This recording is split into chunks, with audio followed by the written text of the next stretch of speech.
Ladies and gentlemen, welcome to this episode of the CX Goalkeeper podcast. Today I'm thrilled because I have somebody from Switzerland, from Zug, together with me. Hi Marta, how are you?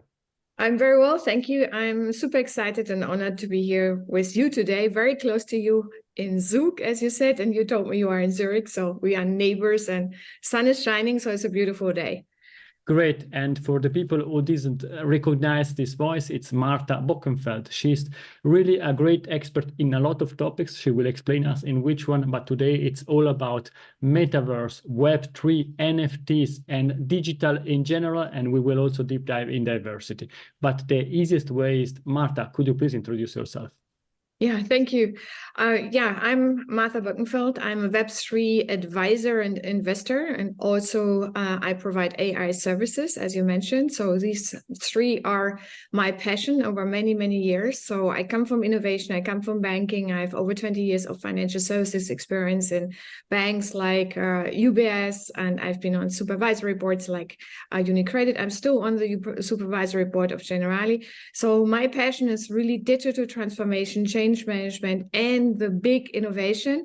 I love to dive into innovation, and I've been always very fortunate as a senior executive to have the opportunity with my roles as CEO or CFO to basically practice what I love. So that is not always for everyone the case, and I always worked for companies where we had huge potential for different experiences. So as a single person, you don't know everything, as always, and learning is one of my top priorities. Thank you very much, Marta. And I can say the right person at the right place, because that's my hope that with this discussion, we can expand your knowledge, your network on the international world, also for our people listening and tuning in from the USA or from Asia. Marta is a great person in Switzerland. She's very well known, and now getting also outside on the international side, getting in this customer experience, transformation, and leadership community of the CX Goalkeeper. Thank you very much for that. Which values drive you in life? The biggest value for me is trust. And we have learned this very early in my family. So I have a very, very big family. And as a child, obviously, you do different things and you don't do them all, I would say, the right way. And my mother was kind of my role model, because she always said, no matter what you have done, come to me and tell me. And there were a number of times where obviously I had to go. It was not always pleasant. So establishing this trust, being very, very honest with yourself, but also with other people, is part of my life, but also part of my management style, part of my collaboration community when I work with others. So for me, it's very important that you are honest and that you can trust someone. Thank you very much. And I think trust is also the basis of all the topics that we are going to discuss. Therefore, the perfect connection. We kick off this game. What are the current key trends you are working on in 2024? Yeah, as you mentioned at the beginning, I follow my passion. I have extended massively on AI. So I've also extended my knowledge since a year. So at UBS already, there was a big group of people working with me from the AI part. We had over 700 people for personalization, for really content fine-tuning, for all different things you needed AI. So AI is not something really new, as we all know, but now it's a big trend. So last year, I've also until today, I've joined several universities in different styles. So I like to also explore different things to dive deeper. And end of last year, I created with my nephew, who's mid-30s, has a brilliant digital agency. We created Femitopia. And Femitopia is close to my heart. If someone is interested, can look at this. It's really about diversity, inclusion. We work with the WWF. We work with United Nations Women, and also this year we have renamed his digital agency, providing AI services for our avatars, for example, digital twins, content, video content, not only, but really trying to help people to get very, very good experiences translating from Web 2 to Web 3. So this is what I'm very passionate about. And I have the flower always. I love my events in the metaverse once a month. So I collaborate with people, I give them a platform. And it's a very easy access. That was important for me as well. Your podcast is obviously about customer experience. And we know not everyone comes in with big VR glasses and first of all, they're heavy, and secondly, it's inconvenient for now, let's say. So I have a metaverse, which is based also, you can go by mobile, you can go by desktop, and it's really about coming together, collaborating globally. So I have a big audience in Asia, in Middle East, in the US, like you. So it's wonderful to see these people and basically celebrating innovation together. That's great. And the first note I am taking, I should contact your nephew, because then I can move from Web 2 with the podcast to Web 3. And the next time, perhaps we can have, using the Apple Vision Pro, this interview. I followed one of your last interviews. You spoke about the Apple Vision Pro, and you mentioned that you're also an expert in artificial intelligence. Everybody's speaking about that. It's on the top topic on every CEO agenda. Are also metaverse, Web3, and all these topics, these digital assets, back on the CEO agendas after the delivery of the Apple Vision Pro? Yeah, first of all, a caveat. I wouldn't call myself an expert in AI, and also not in the metaverse, because I think there's so many experts and, as you say, so many trends. So every one of us is learning, and I would say that probably there are super experts for certain things, but as you say, the world has changed. What we have to understand, and that is for me also always an eye-opener if I look at these different technologies. Before, we have looked at them in isolation. So we had AI, we have blockchain, we have digital wallets, we have cryptocurrencies. And what has happened now, we have the big convergence. So all of these technologies are coming together, you can say exploding, but they are also converging. And there is a report from ARK Investment from 2023, and they're talking also about the big convergence, but they have this beautiful image where basically you have a neural network in the middle, and then you have really all the different connections for, let's say, e-cars even, so e-vehicles, you have precision medicine, you have digital currencies, and this is all interconnected. So one of the things which I'm passionate about is learning myself, but also teaching to others. So we have this Fast Future Fundamentals where we teach about future trends. And what we teach are interconnected mindsets.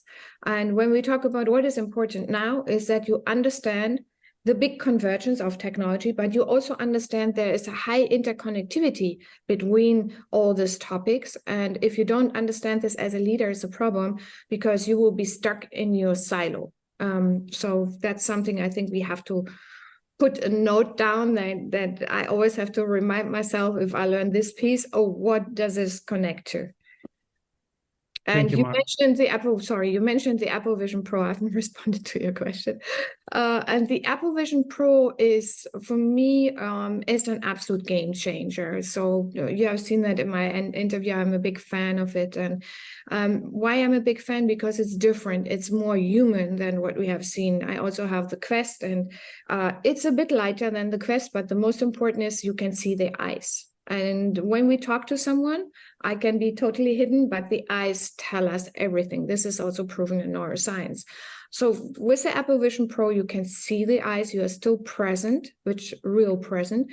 And you can also go immersive when you push the button, but you have connect with your environment. And I think this is a very human experience. And secondly, they are very smart. They don't talk about the metaverse, because that was just this world where everyone thought, oh God, I can't hear that word anymore. And they're talking about spatial computing, which is part of the metaverse layers as such. And they're talking about machine learning and not AI. And so they make it more approachable. And the second part, so first are the eyes, and the second part, you don't have joysticks. You do everything with your hands and your fingers. Again, neuroscience, when you have seen the interview, I mentioned this, that neuroscience is very important. And they have discovered that if you do things with your hands, remember when you were young and a child, everything you want to grab with your hands, you want to feel and touch. And still today, it's our haptic is very important for us. So if you have these two pieces, alone, this is for me already a game changer. Obviously, not everyone can afford it right now. It's still a bit too heavy, but we have already seen people crossing the street with it.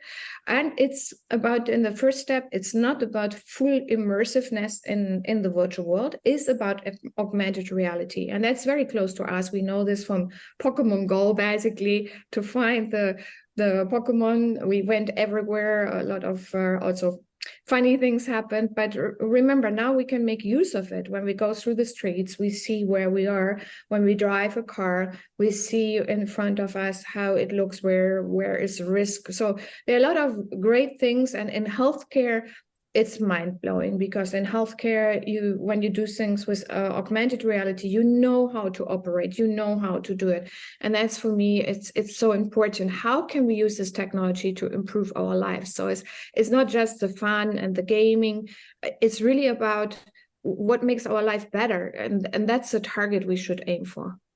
And what I really like from what you are sharing is also use case specific. You can do something. You mentioned, for the example of healthcare, you can enhance something, but with a specific use case. I think at the beginning we spoke about all these new words, but nobody was really knowing what can happen in this new world, what will happen in this new world. And yes, there are the early adopters that are there. I also tried different metaverse versions, but for me, I was, let's say 15 years ago, I was gaming, and was similar to these shooting games, running around without the gun for sure.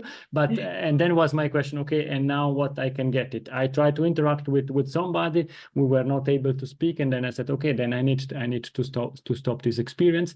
And I love what you said. As a gamer, if you come to like my metaverse, you will be totally disappointed, yeah, because it doesn't have all the facilities that you have in the real games. And it also has a different purpose. So people love it. They are like the adult, you can say, yes. For collaboration, for talking to each other, for learning, for also expressing yourself with an avatar. So I have a lot of creators that have a sheep as an avatar. I created an elephant as an avatar. So you can just, and this is for gamers, this is like, what are you talking about? Because my nephews are gamers, and they are like, what is your metaverse for you? So they have no, then you also see the younger generation, I'm not worried about, because they already know they are natives, they are AI natives, they are Web3 natives. I don't worry about them. They know how to do it, but it's more about us. How do we use this kind of technology to really improve? And one example is healthcare. Another big example is also education. Yes. You can educate people much better in virtual worlds. And just imagine when you have the physics and chemistry, and you do this with augmented reality, or you have hearts and skeletons when you study medicine, and you all of a sudden you see it, you feel it. Yeah, so it's very different from just studying a book and learning it like we used to do it until now. And I think also a lot of schools, unfortunately, are still in the old world. It's a big transition. I see that in particular in Germany. It's like, I think, oh my God, in which century are they living? Yeah. No, that's true. But on the other side, my son is 6 years old. They started working with the iPad. And this is, I think, the first step in the right direction. What I really think the Apple Vision Pro is also solving is one big issue that we have. I have now counting in front of me 6 different screens.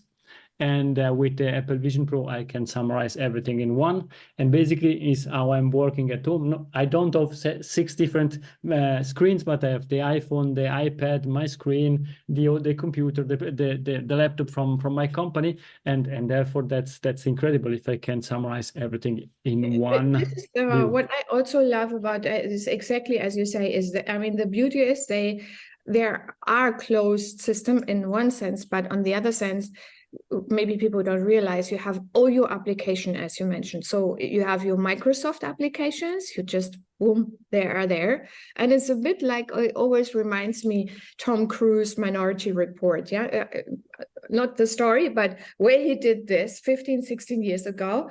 And we were all like, oh my God, he can move, he can see. And now we can do it. And as we do it with the hands, and we do it, as you say, we have it all around us. And that is also what we should remember when we talk about augmented, or when we also talk about virtual world. It's not something we step into. It's really, the vision is all around us. We don't notice it anymore, for good and for bad in certain senses, as we have seen in science fiction. But it makes complete sense because it enhances, it doesn't replace anything.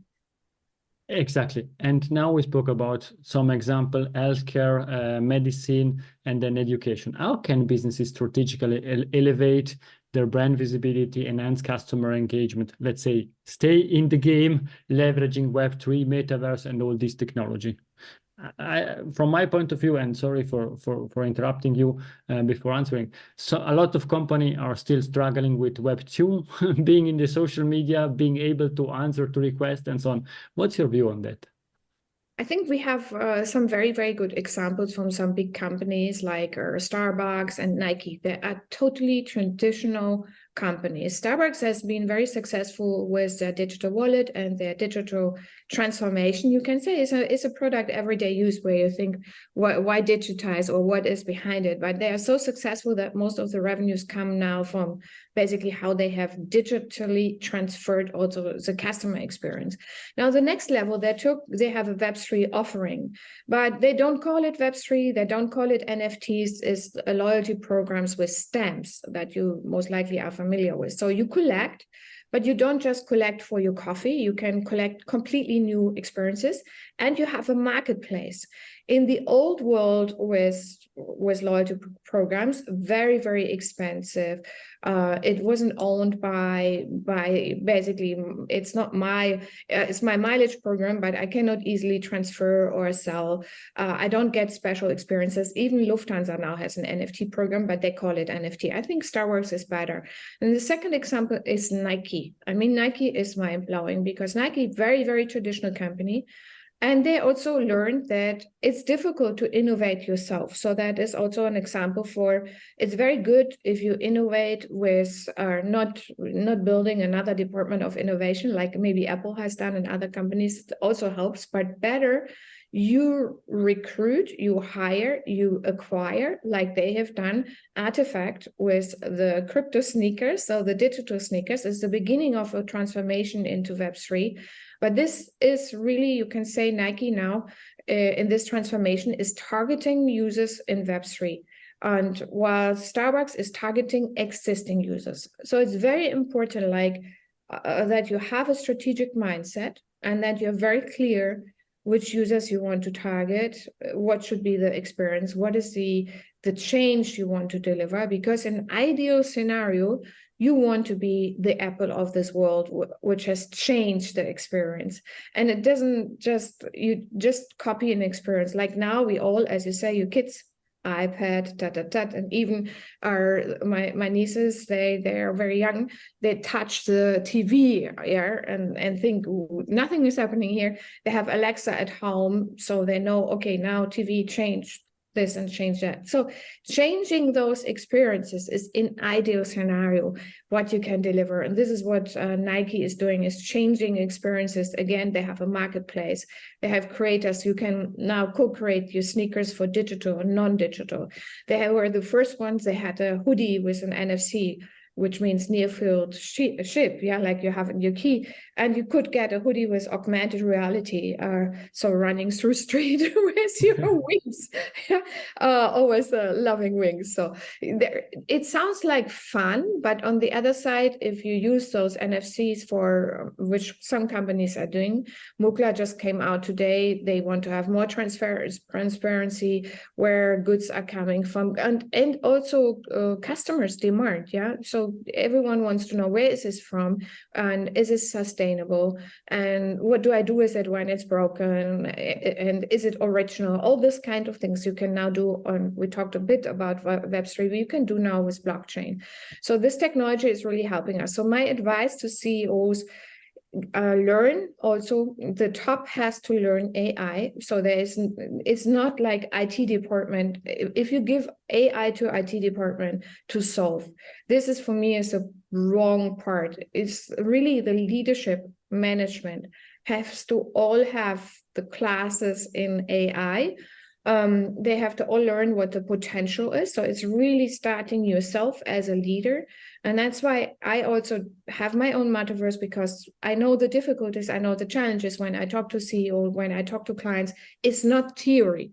And also I have AI services. So I know how hard it is to create a digital twin or an avatar or, content, and so that it all comes together. It's not like a given, because if you talk about it in theory, it might be nice, but you have to have the touch and feel. So CEO, management team, get your hands dirty in quotes, get into it, and you will have so much fun, is the first step. And the second step, make this a strategic choice. Don't make this an IT choice. I think it's very important. And the third one is check mindset and culture in your company. So as soon as you yourself on the top change and learn, also the people around you will obviously like to change and learn, and it will be fun. It will be just like game changer for you, and it will be so different. You will see so many new things which are so exciting.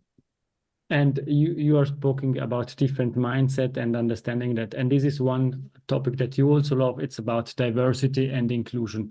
In this evolving landscape, everything is changing. How do you anticipate the role of diversity and inclusion? What will happen? What should companies do about that? There are like hundreds, thousands, millions of tools how to do it. And in my view, why don't we have more women in leading roles? Why don't we have more women in tech? It's really a mindset issue.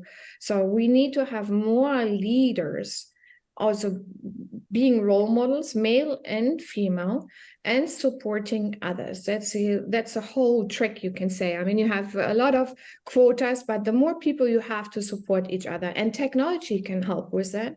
Because if you have, for example, you have disabled people, there was a woman who cannot talk. Now she can talk through her avatar, yeah? So she can participate globally. Amazing, because with brain waves, you don't have to even implant it. They are not so earplugs, brain chip interfaces.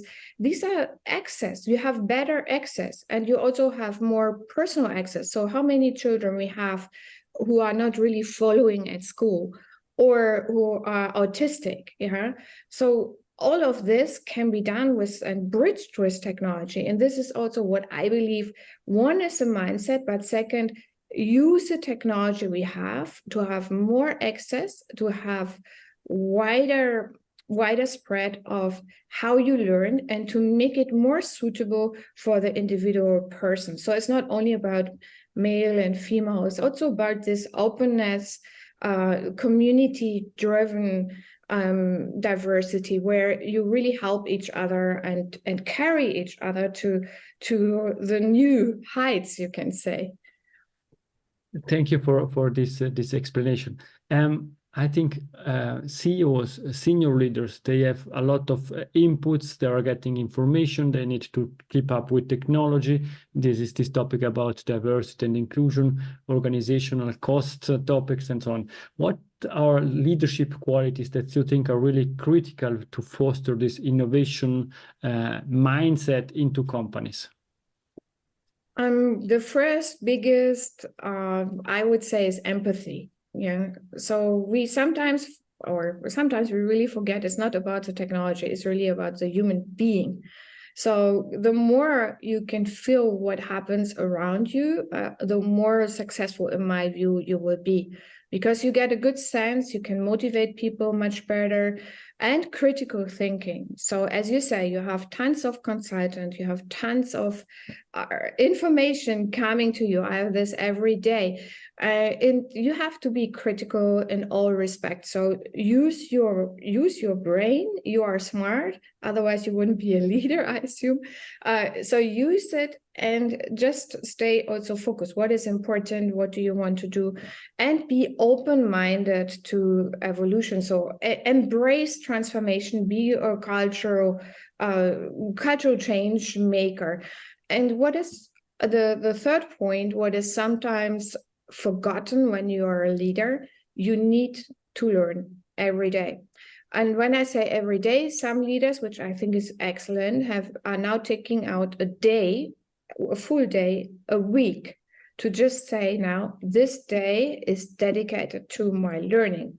So it's not only once a month or once a year, or you had these training sessions before, or you do it online. That won't work anymore, and you cannot rely, or you should not rely. I mean, people have obviously in leadership roles. I had this, you have tons of other people who are working for you and who digest and who give you little pieces. But I've been always of the view, I want to know myself. Obviously not the last little detail, because we all work agile.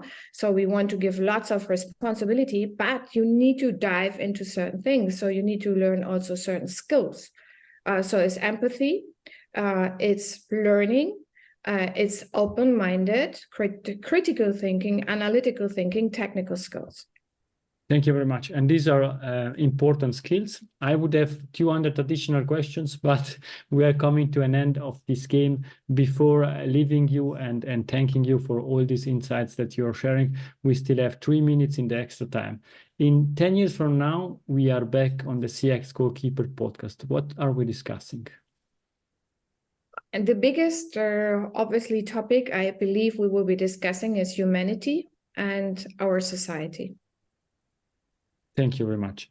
What's the best way to contact you? You mentioned it's important to learn. I think the audience is also willing to learn because they are following this podcast. And the best thing is also to follow you, to deep dive into your work and understand what you're doing. Yeah, I'm active on LinkedIn every day. So I'm sharing all my knowledge, which I learn for myself, but also for my clients.